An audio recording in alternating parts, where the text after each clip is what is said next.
Worst deals ever made, the Obama nuclear deal. I call it the Obama nuclear deal, where he gave everything to Iran, including a nuclear weapon. It was a road to a nuclear weapon. Bad things would have happened 4 years ago, because they would have had a weapon 4 years ago if I didn't terminate that deal.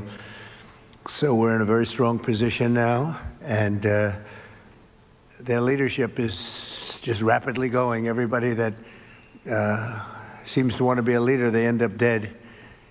And it's an amazing thing that's taking place before your eyes, because for 47 years we were pushed around, and we shouldn't have been. And I think I can say, and you see it as well as I do, you see the tremendous progress that's being made. Their missiles are being wiped out rapidly. Their launchers are being wiped out.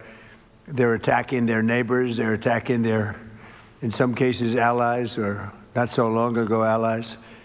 And, you know, it's really a nation that was out of control, and they would have used it on us if we let them, if we waited any longer.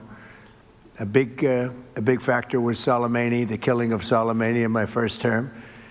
And maybe the biggest factor was the rebuilding of the military in my first term. And then the B-2s hit the, and I use the word obliterate because it really was, it was a complete obliteration of their nuclear potential, and that set them back very, very seriously.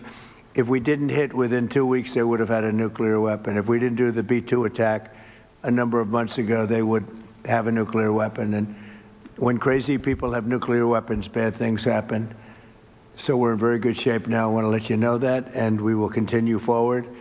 But it's a great display of military strength, and I'm very proud to have, with some of the people in the room, both senators and congressmen, we rebuilt, and women, we rebuilt our military during the first term, and we're using it a little bit more than I thought we would have to. Venezuela worked out really great. We have a wonderful relationship with the president and the various representatives, and we're taking out hundreds of millions of barrels of oil, and that goes to our benefit and to Venezuela's benefit.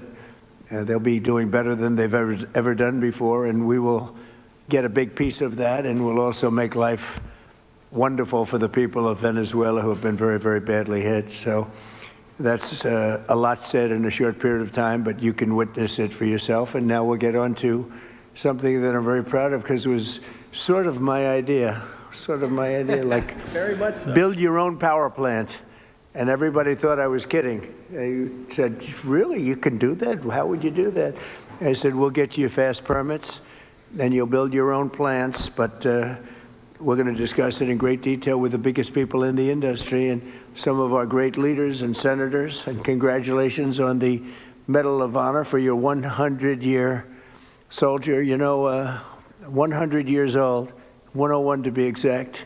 And Daryl's been fighting that he get the Congressional Medal of Honor for many years, Daryl, right?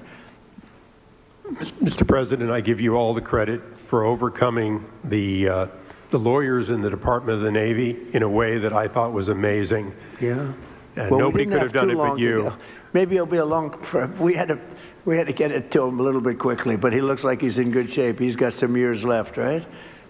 He's planning to come back here for your next Medal of Honor ceremony, and he's also going to be the star at Tailhook this summer if you want to come to Reno. Well, I congratulate you for that success. That was amazing. He didn't stop.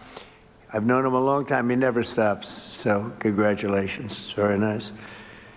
We're here this afternoon for a historic signing that will help keep down utility bills very, very substantially, and electricity prices for millions of Americans, and in many cases for a lot of people that don't really understand why they're going up, but they're not going to be going up, they're going to be actually going down.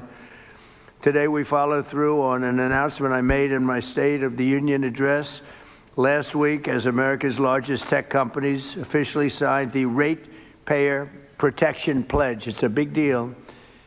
It's going to have a tremendous impact on electricity costs. We're bringing down all of the costs. We have this little interlude to do what we have to do, because we had it going, but these interludes are very important, especially this one. but the economy has never been like this. We broke 50,000 on the Dow. People thought we wouldn't do that within the first 4 years. We did it in the first year. And we brought 7 on the S&P, 7,000 on the S&P. They said that's even less likely to happen.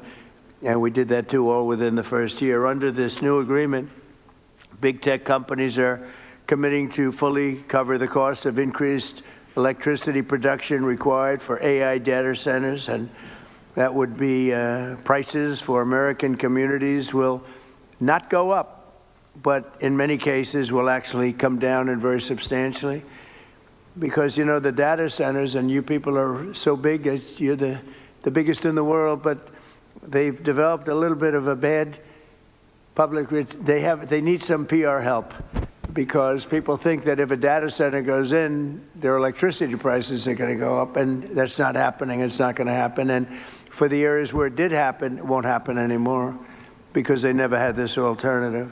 It's actually going to mean the prices come down. You're going to see how badly they want. Some centers were rejected by communities for that, and now I think it's going to be just the opposite. This means that the tech companies and the data centers will be able to get the electricity they need, all without driving up electricity costs for consumers. This is a historic win for countless American families, and will also make our electricity grid stronger and more resilient than ever before. So that's part of it. It's going to be strengthened up, and they're going to be getting a lot of excess electricity from the data centers where they build their own plants. They're going to be creating their own electricity.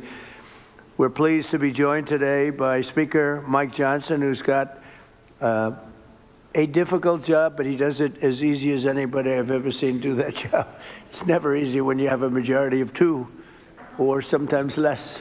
I was going to say, sometimes less, but he's amazing. And Energy Secretary Chris Wright, who's worked so hard, and Senators Katie Britt, Bernie Moreno, John Husted. Thank you, everybody. Really great. Thanks, Katie. Representative Darrell Issa and Derek Van Orden. Thank you both. And Derek, thank you. Nice to see you. OSTP Director Michael Kratsios, AI and crypto czar David Sachs, as well as the commissioners of the Federal Energy Regulation and Regulatory Commission, and an audience. In the audience, you have Laura Sweat, David Rosner, Lindsay C., and Judy Chang, all very well-known people, especially in this group of geniuses. We have a lot of geniuses here, and a lot of geniuses that are also very strong people representing labor. We love labor. We love these guys. I also want to recognize the industry leaders here to sign the pledge, and this is a pledge that's going to be a very important pledge to the country and to their companies also. They benefit also very substantially, including President of Google, Ruth Porat. That's a good company. That's big stuff. Google, that's it. You know, it used to be U.S. Steel and things like that. Now it's Google and other places. President of Meta, Dina Powell, who was with me. Dina Powell was with me for a long time, and I called up Mark and I said, congratulations, that was a good hire, right? That was a good hire. She's fantastic, and her husband is fantastic. He's a great senator, and he ran in a place called Pennsylvania, and he ran against somebody that was very tough to win. It was very, very tough to win. And